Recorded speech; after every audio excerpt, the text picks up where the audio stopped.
কি নিয়ে এসছো আবার? পাপড়। হ্যাঁ পাপড়। কই দেখি। জলদা ভাত।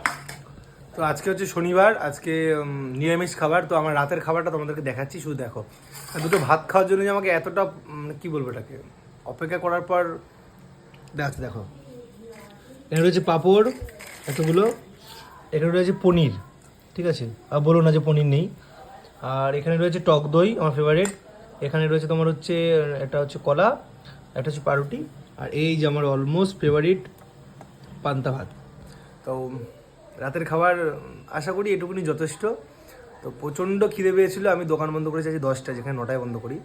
দোকান বন্ধ করে আমি রাস্তায় না গিয়ে আগে চলে এসেছি, কারণ আজকের দিনে যদি আমি রাস্তায় যাই, রাস্তায় গেলে আমি কিছু না কিছু খাই। দেখছি আজকে শনিবার কিছু খাওয়া যাবে না, সোজা বাড়িতে এসে ভাত খেতে বসে গেলাম। তো যাদের যাদের খাওয়া হয়ে গেছে তাদেরকে গুড নাইট, আর যাদের যাদের খাওয়া হয়নি তারা তাড়াতাড়ি খাওয়া দাওয়া করে শুয়ে পড়ো। Thank you.